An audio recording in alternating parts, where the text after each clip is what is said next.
Hey guys, my name is Alex and I'm with AchieveMates, and today I'm going to be giving you a little bit of a tutorial on how I record audio.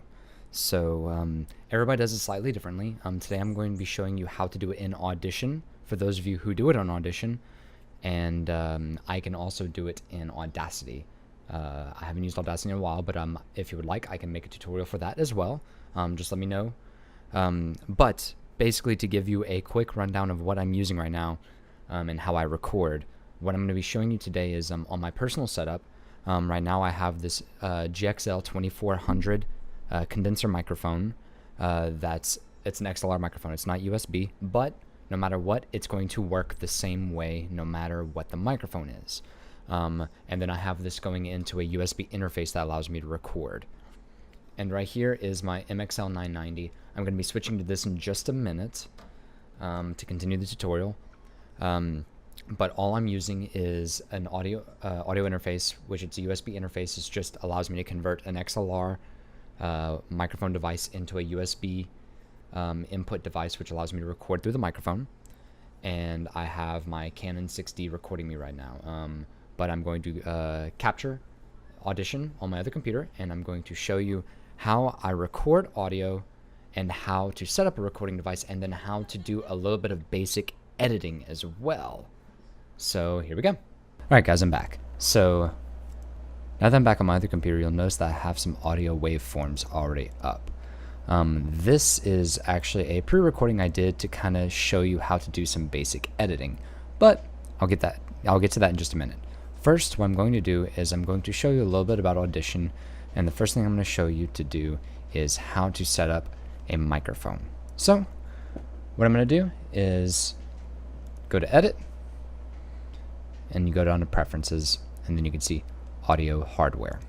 So now in Audio Hardware, you can kind of see how to set up your devices. So at the top, you'll see Device Class. It's set to MME. They'll usually have other options such as ASIO and WASAPI, some people call it, or WASAPI. These two aren't as important for right now because these are more for audio interfaces, things that allow you to record multiple inputs at the same time. Since we're not going to be doing that at the moment, we're just going to worry about MME. MME is a standard protocol for just standard USB devices. And for my device input, I already have my line, which is audio box USB audio. That's actually what I have my microphone inputting into my computer at the moment right now. But if you click it, it'll show other options that are connected.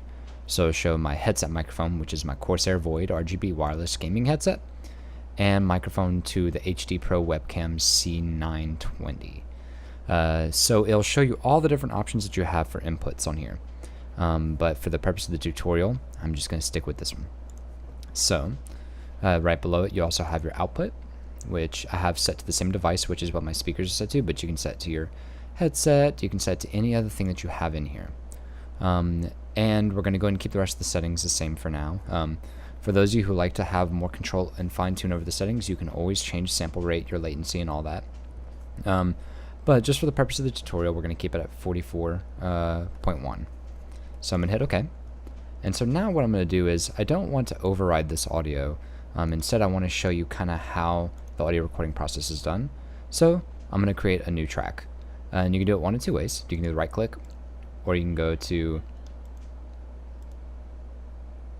File and New, and you'll do Audio File.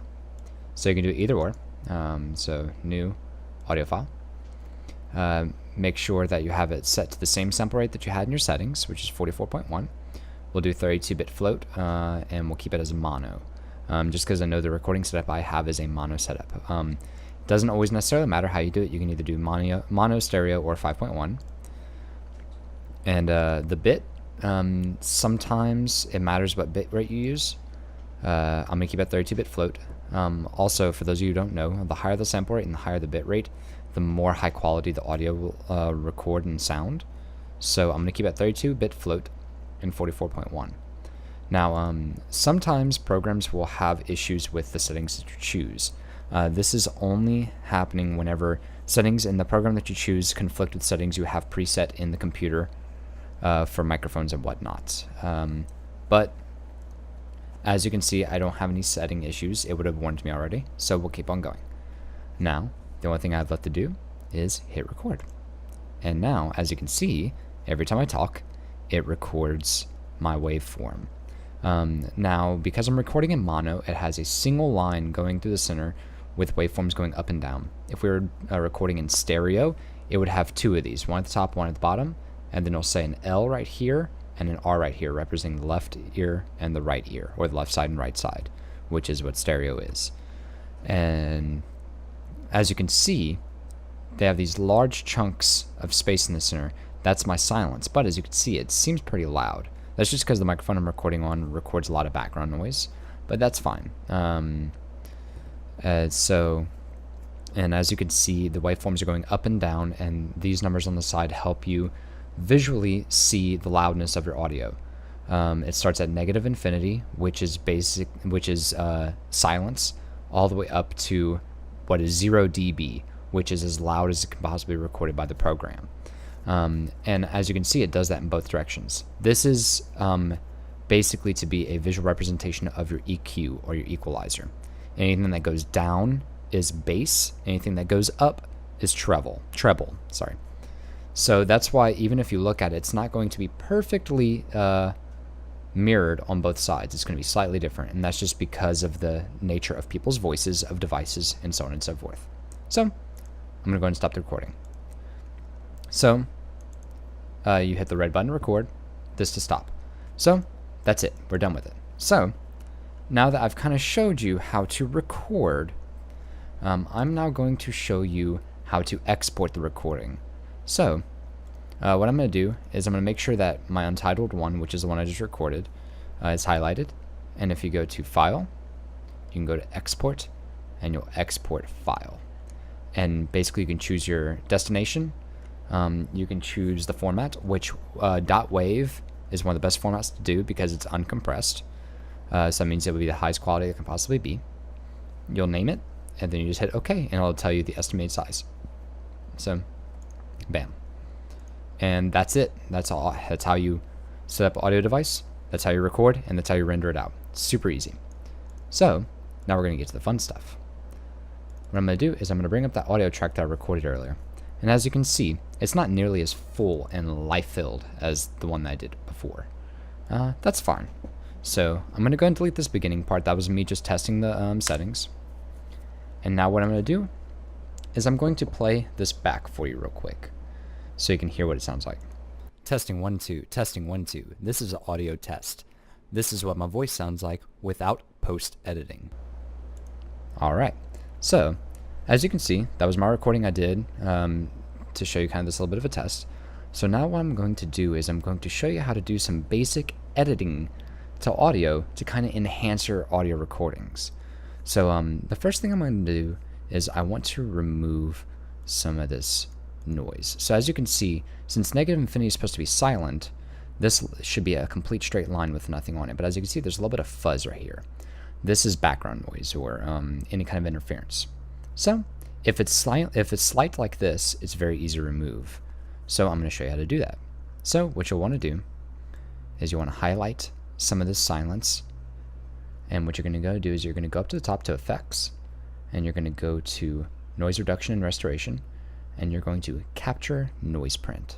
What this is going to do is this is going to tell the computer, hey, this is noise existing in what's supposed to be silence. And it's going to recognize those frequencies. So you'll hit OK. And so now what I'm going to do is I'm going to now highlight the second part, because this is the only part I want to edit, because I want to show you the differences between before and after. And now I'm going to add that that audio silence and remove that noise from the second part. So now that the computer knows what isn't supposed to be there, I'm going to actually tell it to remove that now. So I go back to Effects, go to Noise Reduction and Restoration, and I'm going to go to Noise Reduction Process. So it'll bring up the screen, and this kind of looks confusing, which it can be, but really anything you ever do in audio editing, there's no finite answer to it. It's all about just messing with the settings. So the reduced by is to be able to reduce tell it how much you want to reduce the selected noise by, and how much of that noise you want to reduce. So we'll just keep it at 140. Sometimes it'll create a little bit of reverb on the audio, So that's really the only time that you'll need to mess with these settings. But I'm just going to move forward. I can maybe save that for a tutorial later on. So I'm going to hit apply. And so as you can see, there's no static in that anymore. So let's play it back real quick. Post editing. And this is what my voice sounds like with post editing. Testing 1 2, testing 1 2. So it didn't really add a reverb to my voice, so that's good. So I didn't really have to worry about that. So now that we've done that, I'm going to show you two more things. What I'm going to do is I'm going to show you how to beef up your audio quality. So I'm not going to worry about EQ. I'm just going to worry about getting this audio a little bit louder.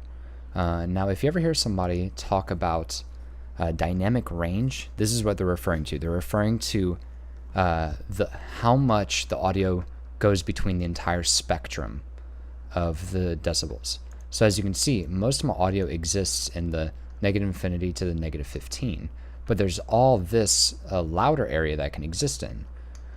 So what I'm going to do is I'm going to show you how to kind of boost this up without damaging the audio quality. And it's very, very easy. All you have to do is highlight it. You're going to go to favorites, and you're going to go to normalize to negative 0.1 decibels. So that's what that's going to do is that's going to take your audio waveforms, look at the highest peak, which is going to be this one at the bottom right here, and it's going to boost it all the way to negative 0.1. So right before it peaks, and then it's going to also take everything else and boost it equivocally with it. So it's going to basically make everything louder. So here we go.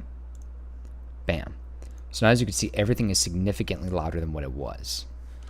Here is before, and here's after. And so now what I'm going to do is I'm going to play it back so you can hear what it sounds like. This is what my voice sounds like without post-editing. And this is what my voice sounds like with post-editing. Testing 1 2, testing 1 2. So as you can see, it boosted the audio significantly louder, which is great. Now, the one last thing I'm going to show you is how to get rid of these pesky peaks right here. So this is not peaking because it went to negative 0.1, so I know for a fact that it did not hit 0 decibels or what is considered a peaked audio. But because this is louder and this is technically a peak among everything else, I'm going to show you how to reduce that real quick. And we're going to be using a process called compression. So what I'm going to do is I'm going to highlight this, and you can do this one of two ways. You can either use your effects rack on the side, or you can go into effects up here. So, and you'll do amplitude and compression. So I'm going to do it on the side because this is just the customary way, that I do it. And amplitude and compression, and I'm going to use tube modeled compressor. This is the one that I always use. And so now I have these settings set to a standard that I like, but